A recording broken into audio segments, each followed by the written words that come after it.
Alright, what is up guys, it is Josh back with another video. In today's video I have a tutorial for you guys inside of After Effects. It's how you could actually edit like Yarn, edit a Fortnite highlights like him.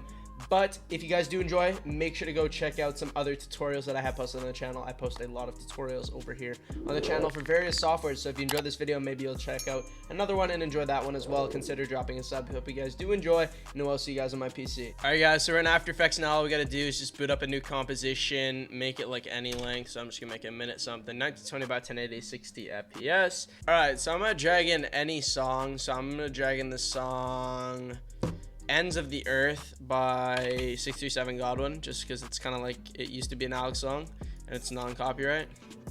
So I'm just going to actually turn down the volume real quick inside of After Effects just a tiny bit. So the first thing we're gonna do is we're just gonna find the beats like any other highlights video. So we're just gonna zoom in, find the beat, add a marker here. I'm just gonna trim down the left side a bit and just a bit more. And then we'll add another marker,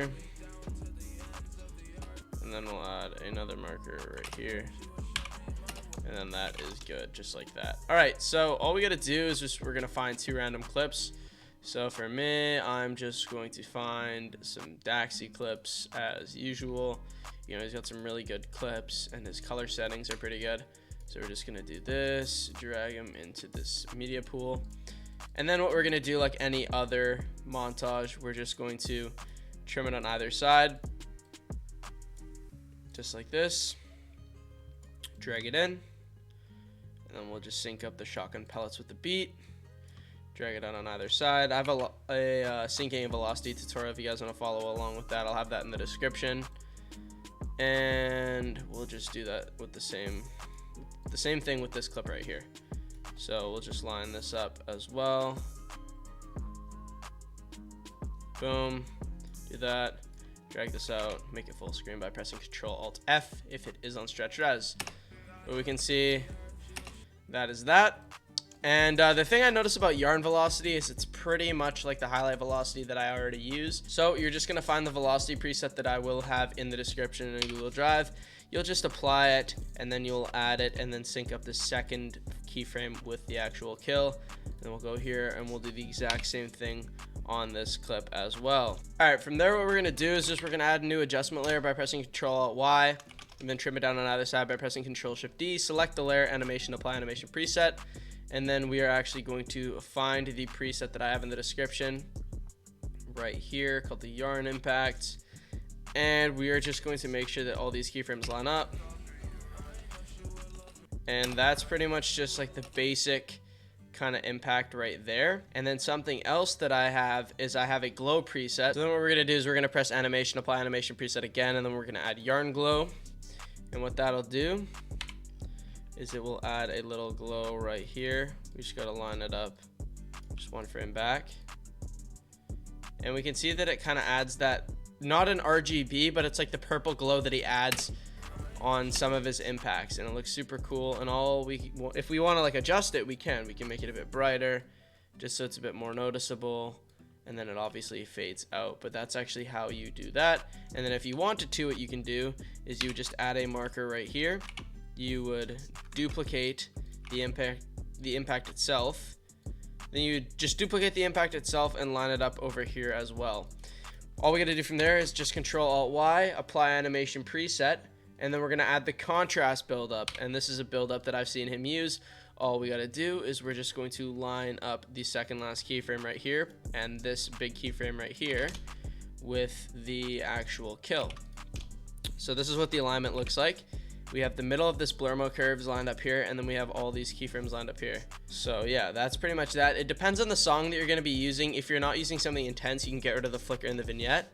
What that'll do is it'll just kind of do like a yarn type buildup that I've seen him use in his own videos. And that is pretty much that. You can duplicate that on the second clip, but the main point is make sure, guys, when you are editing your highlights video and you're trying to edit like yarn, do not add a color correction. If you want to actually kind of make it look more like yarn, you can go to your looks, and literally all you got to do is this. You're just going to go to your edit looks, and then all you're going to do is you're going to go to the post. You're going to go over here. You're going to go to hue and saturation. You're going to tuck away the tools, and literally you'll just change the saturation to 130%. And that'll make your highlights look pretty much more like Yarn's, because he has them more bright and vibrant colors, just like the videos you'd seen. And I'll show you the quick difference between these two. So if we actually copy paste this, you can see that it just kind of brings up the colors a level, and it makes it look a lot more vibrant and appealing to the eye. But yeah, that's pretty much that. And the last thing is we're going to add transitions like Yarn. So if you guys don't know, Video Lancer Premiere Pro presets are actually kind of what Yarn uses. They're pretty similar to the transitions that he uses, but I'm just quickly going to show you kind of this type of transition if you want to make it. So you'll just add blur mode curves to a blank adjustment layer. And what we'll do is we'll do a zoom out, for example. So we're just going to change the value on the separation to 1.4. We'll go back one and we'll change it to 0.6, and then we'll go 1 2 3 4 5 6 7 8 9 10 12 frames, just like this. Change this to 1, and then we'll go 1 2 3 4 5 6 7 8 9 10 11 12.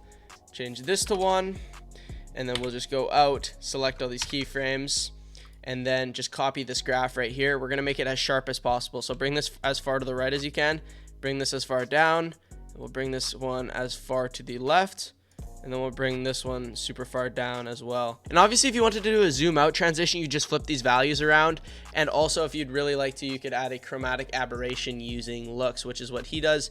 And if you want to try to make your own transition shake, you can do that. I don't really have a good one right now for After Effects, but I will have a $5 pack coming out soon that will actually include that. So if you guys enjoyed, make sure to drop a like, comment, subscribe. I know this is kind of like a brief tutorial. There's not really much to cover, just because Yarn kind of uses the same types of impacts and buildups, but I might post an updated video a month or two from now if he actually updates some of his impacts and buildups. But I hope you guys enjoy. Like, comment, subscribe. Presets are in the description if you want to check that out. Hope you guys enjoy, and I'll see you guys later. Peace out.